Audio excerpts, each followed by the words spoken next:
Hello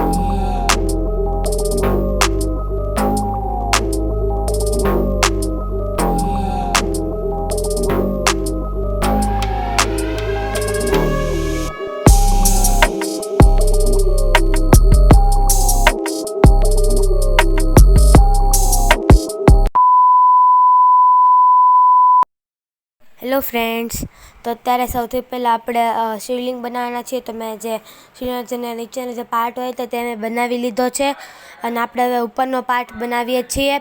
અને હવે પહેલાં ઉપરનો પાર્ટ બનાવતા હું બનાવું છું. અને તમને વાત કહી દઉં, હું પહેલાં કહું છું અને પછી પણ કહું છું કે મારી ચેનલને સબસ્ક્રાઈબ કરો, લાઈક કરો અને શેર કરો અને આખો જો સ્કીપ કર્યા વગર. અને તમને તો ખબર જ છે આપણી ચેનલ ખૂબ જ ડાઉનમાં ચાલી રહી છે. તો ફ્રેન્ડ્સ, મારી જે ચેનલ છે તેને વધારેમાં વધારે ગ્રો કરી દો. અને હમણાં જ મારા ડ્રોઈંગના વિડીયો ફેમસ થઈ જાય તો તમારા માટે મારી કોમેન્ટ પણ આવે છે કે ડ્રોઈંગના વિડીયો બનાવો, તો ડ્રોઈંગના વિડીયો બનાવું છું. તો ગાઈઝ, આ મારા વિડીયોને સ્કીપ કર્યા વગર જુઓ અને લાઈક કરો, શેર કરો અને સબસ્ક્રાઈબ પણ કરો. તો હવે આગળ હું દોરું છું અને અત્યારે શિવલિંગનો જે ઉપરનો મેઇન પાર્ટ હોય છે તે દોરી રહી છું. અને અત્યારે અહીંયા જે શિવલિંગનો ઉપરનો મેઇન પાર્ટ હોય છે ત્યાંથી મેં વળાંક લાવવાનું છે. વળાંક લેવા માટે પહેલાં આપણે પૂરી રીતે સારી રીતે પેન્સિલ થોડીક ઢીલી પકડવાની.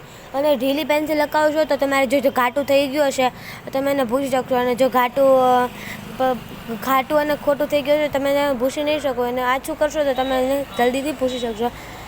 તો હવે હું આમાં જે આ શિવલિંગનો આ સાઈડનો પાર્ટ હોય છે હું લાસ્ટ પાર્ટ બનાવું તે મેં અત્યારે બનાવી લીધો. અને શિવલિંગનો જે ત્રિપુંડ હોય છે તે આપણે દોરવાનું છે. અને ત્રિપુંડ માટે પહેલાં આપણે 4 લાઈન કરી લેવાની છે. તો પહેલાં તો આપણે 4 લાઈન એક જ સાઈઝની કરવાની. તમે આ નાની આ મોટી એમ નહીં, 4 લાઈનની સાઈઝ એક જ કરવાની છે. અને પછી અહીંથી વળાંક દેવાનો છે. અને અત્યારે વળાંક દેવાનો છે. તે વળાંક અત્યારે દઉં છું.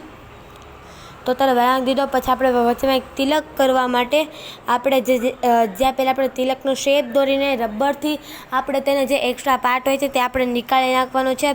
અને તે અત્યારે આ બધું કરીને પછી મારે અત્યારે ત્રિશૂલ દોરવું છે. ત્રિશૂલ માટે મેં એક 10 સેમીની અથવા 15 સેમીની મેં લાઈન દોરેલી છે. 10 પણ નહીં, મેં 15 સેમીની એક લાઈન દોરી. અને પછી સામે પણ એવી જ લાઈન દોરી. અને બહુ પતલી, એટલે જે આમ પહોળાઈનું જેમ છે ને તે 0.5 અથવા 0.7નું હોવું જોઈએ. તેનાથી વધારે રાખશો તો બહુ જાડું લાગશે. તો પછી મેં જે ત્રિશૂલનો જે ભાગ હોય છે તે દોર્યો છે. અને તમે કહો શિવલિંગ કેટલા માપનું દોરેલું છે? તો મારું શિવલિંગ હું અંદાજો લગાડું, પણ મેં માપ્યું નથી, પણ મેં અંદાજો લગાડું તો મારું જે શિવલિંગ છે તેનું તો તે લગભગ થાય છે 9 સેમી સુધીનું. તો તે અત્યારે કર્યું છે. અને જે શિવલિંગનું જે વચ્ચેનું જે પટ્ટો છે તે પણ મેં જ બનાવેલો છે. જે નીચેનો ઉપરનો છે શિવલિંગના નીચેનો, અને એના જે નીચેનો ભાગ છે તેના ઉપરનો. અત્યારે આ રીતે ત્રિશૂલ બનાવું છું. અને આ જે ત્રિશૂલનો આ ભાગ છે મારા માટે થોડોક ડિફિકલ્ટ થયો, પણ કાંઈ નહીં, કરી લીધો. પછી આપણે નીચે ત્રિશૂલ બનાવવાનું છે. ત્રિશૂલ જો તમારે મોટું કરવું હોય તો તમે મોટું કરો, નાનું કરવું હોય તો નાનું કરો. એમાં કાંઈ ત્રિશૂલમાં તો જેવું ત્રિશૂલ છે એવું જ રહેશે. તો મેં આવી રીતે કર્યું છે. અને હવે આપણે આગળ જઈએ તો આપણે જોઈ શકીએ છીએ કે આપણે જો તમારાથી ત્રિશૂલનો ભાગ ન બન્યો તો તમે સિમ્પલ ત્રિશૂલ પોતાની રીતે પણ એડ કરી શકો છો. એટલે તમારે જો આમાં કંઈક ટ્રાન્સલેશન લાવવું હોય તો તમે પોતાની જાતે પણ લાવી શકો છો. તો અત્યારે એટલું મેં એનિમેશન કર્યું. અને હવે આગળ જે એડ કરવાનું છે એ બધું કરું છું. તો અંદર જે ઓલો પટ્ટો છે તેમાં મારે ડિઝાઇન કરવાની છે. તો મેં સિમ્પલ ડિઝાઇન કરી લીધો. અંદર એટલે ગોળ કરી લીધા છે નાના નાના.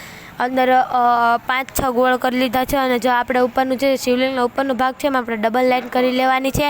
અને તે અત્યારે ડબલ લાઈન કરું છું.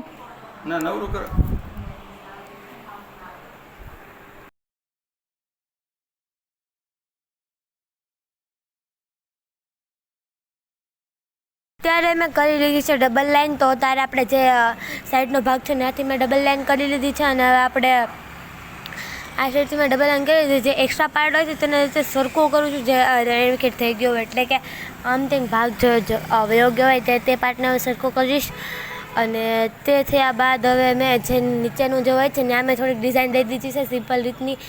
તો આ તો મારો નાનો એવો વિડીયો. અને ગાઈઝ, મારા વિડીયો બનાવવામાં ઘણી મહેનત થાય છે. તો ગાઈઝ, મારી વિડીયોને લાઈક કરો, શેર કરો અને સબસ્ક્રાઈબ કરો. Thanks for watching.